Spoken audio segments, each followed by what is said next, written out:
Shalom, salam sejahtera, renungan malam seiman yang ditulis oleh Dr. Kathleen Lewijaya Kuntaraf dan Pendeta Dr. Jonathan Kuntaraf. Judulnya adalah Bertemu Tuhan dengan Bersyukur.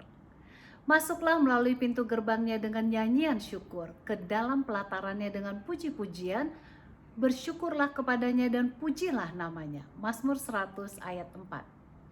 Menyatakan ucapan syukur dan berterima kasih kepada Tuhan adalah suatu cara ajaib untuk membukakan serta mengubahkan hati kita kepada Tuhan. Sebenarnya ucapan syukur adalah suatu pemberian yang diberikan kepada kita oleh sebab kebaikan dari Bapa kita di surga yang penuh dengan kasih yang agung itu. Sering pada awal atau akhir tahun kita merasa bersyukur atas pimpinan dan kasih sayang Tuhan yang tidak berkeputusan kepada kita. Namun, menyadari bahwa kita tidak berdaya apa-apa tanpa Tuhan, maka ucapan syukur perlu kita senantiasa melayangkannya.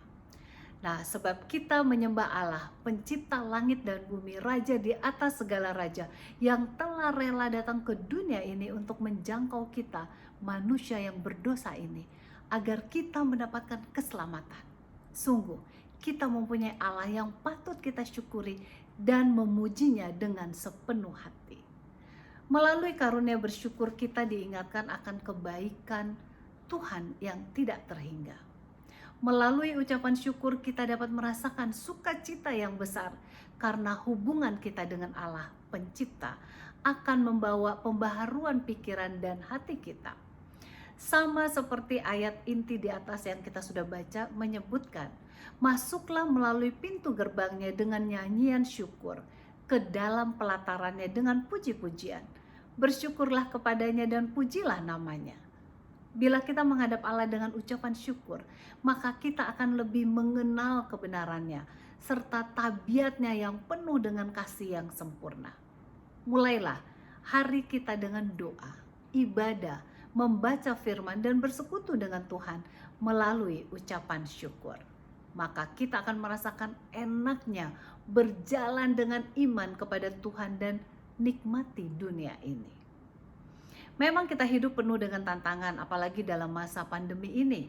Namun Tuhan kita itu lebih besar dari segala tantangan yang kita hadapi, dan lebih besar dari luka ataupun kegagalan hidup yang kita lalui. Kita akan memiliki suatu jaminan dan sukacita saat kita melihat kebaikan Tuhan serta kasih-Nya yang ajaib itu.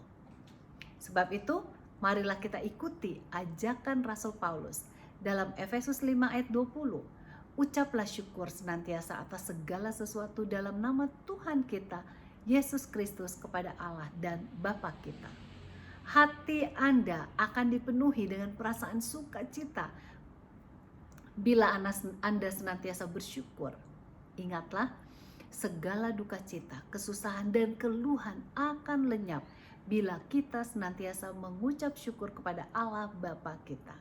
God is good all the time, and all the time God is good.